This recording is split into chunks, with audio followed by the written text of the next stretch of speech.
Hello friends, welcome to your own channel daily stock. तो इस video में मैं आपको यस बैंक की एक छोटी सी एक बुरी खबर है, तो उसी के बारे में मैं आपको इस वीडियो में बताने वाला हूं और ये भी बताऊंगा कि एज एन इन्वेस्टर अब आपको क्या करना चाहिए। तो ये पूरी जानकारी मैं आपको इस वीडियो में देने वाला हूं, तो आप इस वीडियो को एंड तक जरूर देखिएगा।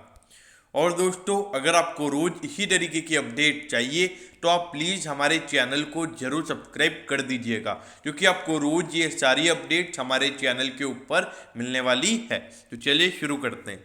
देखिए, यहाँ पर आरबीआई ने मतलब जो रिजर्व बैंक ऑफ इंडिया है, उन्होंने यस बैंक का जो प्रपोजल था, जो कि उन्होंने 6 महीने पहले दिया था, मतलब लगभग पिछले सितंबर, जो 2020 का सितंबर था, उस वक्त यस बैंक ने ये प्रपोजल रखा था कि वो एक एसेट रिकंस्ट्रक्शन कंपनी बनाए।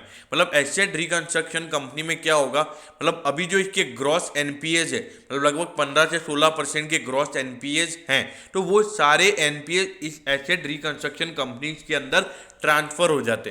तो ये लेकिन एक इश्यू वाली बात हो गई, क्योंकि आरबीआई ने यहाँ पे यस बैंक के प्रपोजल को मना कर दिया। क्योंकि अब जो अगर वो एसेट रिकंस्ट्रक्शन कंपनी को आरबीआई हाँ कह देता, मतलब प्रपोजल को रिजेक्ट नहीं करता, एक्सेप्ट कर लेता, तो इससे यस बैंक को क्या फायदा होता, मतलब जो उनके जो भी लोन थे, जो बोझ पूरा एज एन सेपरेट एंटिटी जो उनके यस बैंक के ऊपर है, वो आगे चलकर एक एसेट रिकंस्ट्रक्शन कंपनी के अंदर चला जाता और जो बैंक था उसका जो बोझ था वो कम हो जाता। तो इसीलिए यहाँ पर थोड़ा सा प्रेशर आज आपको यस बैंक में देखने को मिला, जबकि मार्केट एक अच्छा खासा गैप अप ओपन हुआ था, लेकिन आपको यस बैंक में गैप डाउन ओपनिंग देखने को मिली, लेकिन उसके बाद पूरे दिन फ्लैट ही पड़ा रहा था। लेकिन देखिए ये दोस्तों, ये आपको पता होना चाहिए, अगर आपने यस बैंक में इन्वेस्ट कर रखा है तो आपको हर मतलब जितने भी शेयर्स के अंदर आपने इन्वेस्ट कर रखा है उसके बारे में हर न्यूज़ आपको पता होनी चाहिए। हाँ, तो देखिए दोस्तों, ये तो था न्यू। अब एज एन इन्वेस्टर आपको क्या करना चाहिए।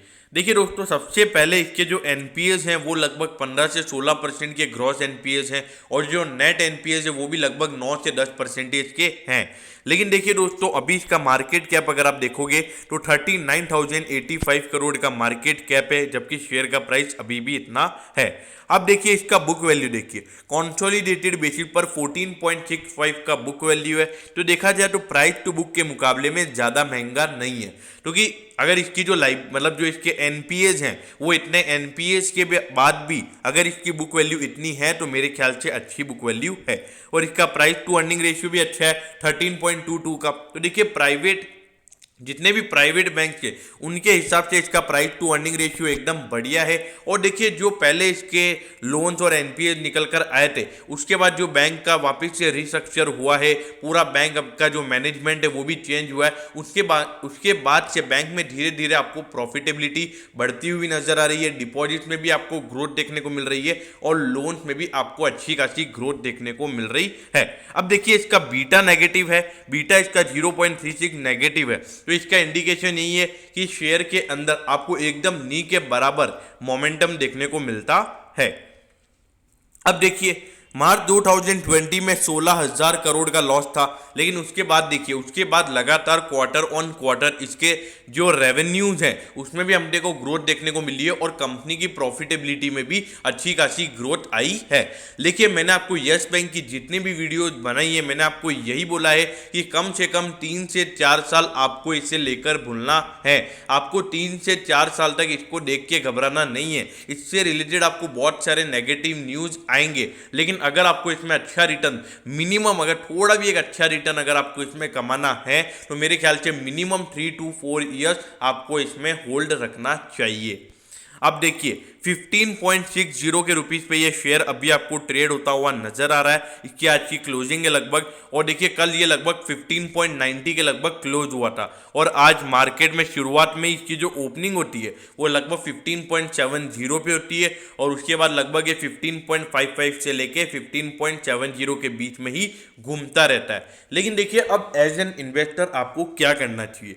देखिए जिन भी लोगों ने यस बैंक को लॉन्ग टर्म के लिए, मतलब यस बैंक में लॉन्ग टर्म के लिए पैसा डाल रखा है और अगर बाई चांस आपने सपोज 18-19 के प्राइस पे अभी खरीदा है तो उसके बाद मेरे ख्याल से आप इसमें अपना और पैसा डालकर मेरे ख्याल से आपको एवरेज करना चाहिए। लेकिन देखिए आपको घबराना नहीं चाहिए। देखिए इसके बाद से इसका प्राइस 13, 14, 12 रुपए तक भी जा सकता है, ऐसा नहीं बोल रहा हूं नहीं जा सकता, लेकिन आपका पर्सपेक्टिव होना चाहिए long term, short term perspective नहीं होना चाहिए। मतलब सिर्फ 1 से 1.5 साल होल्ड कर दिया, ऐसा नहीं। मैं मिनिमम बोल रहा हूं 3 to 4 ईयर। और अगर अच्छा खासा मल्टी बैगर रिटर्न चाहिए तो मेरे ख्याल से आपको इसमें कम से कम 10 से 15 साल के लिए होल्ड करना चाहिए। अब मैं ऐसा क्यों बोल रहा हूं, क्योंकि देखिए बैंक पूरा एक जो बैंक का पहले वैल्यूएशन था उसके बाद से जो बैंक है वो एकदम जीरो लेवल से स्टार्ट हुआ है। तो इस बैंक को वापस बिल्डअप होने में कम से कम यहाँ से 10 साल, एक अच्छी खासी वेल सेटल्ड बिजनेस बनने के लिए यहाँ पे आपको आराम से 8 से 9 साल लगेंगे। लेकिन 3 से 4 साल में क्या होगा, एक बैंक अच्छे शेप में आना शुरू होगा। और मेन बात क्या है, डिपॉजिट, इसके जो पहले डिपॉजिट थे उतने डिपॉजिट अभी धीरे धीरे हो रहे हैं। तो इसलिए आने वाले समय में जो प्रॉफिटेबिलिटी है वो भी आपको अच्छी होती हुई नजर आ सकती है। अब देखिए इसकी प्रॉफिटेबिलिटी अभी लगभग 150 करोड़ की है, वो आपको आराम से 500-700 करोड़ भी दिख सकती है। लेकिन जो बैंक के पहले वाले लोन्स हैं, जो एनपीए बन गए हैं, तो उसके लिए बैंक को एक अच्छा खासा प्रोविजन बनाना पड़ता है और उसके बाद क्या करना होता है, जो लोन्स होते हैं उनको वेव ऑफ करना पड़ता है। तो इसीलिए यहां पर आपको यस बैंक की प्रॉफिटेबिलिटी थोड़ी एकदम अच्छे तरीके से बढ़ती हुई नजर नहीं आ रही है। तो दोस्तों मेरे ख्याल से लॉन्ग टर्म व्यू में मैं यही बोलूंगा। और जिन लोगों को अभी भी यस बैंक में लॉन्ग टर्म के लिए इन्वेस्टमेंट करना है तो मेरे ख्याल से वो लोग अभी भी इसमें इन्वेस्टमेंट कर सकते हैं। और हाँ, मैं यही बोलूंगा इसके अंदर थोड़ी बहुत नेगेटिव न्यूज़ आती रहेगी और हो सकता है कि यहाँ से ये 12-13 रुपये भी जा सकता है। नहीं बोल रहा हूँ ऐसा नहीं जा सकता, लेकिन आपको पैनिक नहीं होना है। आपको अगर इसमें पैसा डालना है तो प्लीज़ पैनिक नहीं होना है। और देखिए ये मेरा पर्सनल एडवाइस है, आपको अपने फाइनेंशियल एडवाइजर की एडवाइस लिए बिना काम नहीं करना है। अब दोस्तों अब यस बैंक का शॉर्ट टर्म व्यू की बात करते हैं। देखिए भैया शॉर्ट टर्म व्यू के लिए मेरे ख्याल से एक 17 रुपये का प्राइस है, जिस लेवल को ये पहले 20 रुपये के लगभग गया था, लेकिन अब 17 रुपये के लेवल को नहीं तोड़ पा रहा है। तो मेरे ख्याल से 17 रुपये के लिए आपको वेट करना चाहिए। मतलब 17.05 पैसे के लगभग आप बाय कीजिए और लगभग अपना टारगेट 18 से 18.5 रुपये का रखिए। तो दोस्तों ये था मेरा यस बैंक का जो वीडियो, एक छोटा सा वीडियो था। मैं होप करता हूँ कि आपको वीडियो अच्छा लगा होगा। और देखिए दोस्तों अगर आपको रोज इसी तरीके की न्यूज़ चाहिए तो आप प्लीज़ हमारे चैनल को जरूर सब्सक्राइब कर दीजिएगा। और हाँ दोस्तों, अगर आपकी कोई क्वेरीज भी हैं तो आप कमेंट सेक्शन में कमेंट कर सकते हैं, मैं ज़रूर आपके कमेंट पर रिप्लाई करूँगा। दोस्तों वीडियो अच्छी लगी हो तो प्लीज़ वीडियो को लाइक करना मत भूलिएगा। Okay, thank you, have a nice day.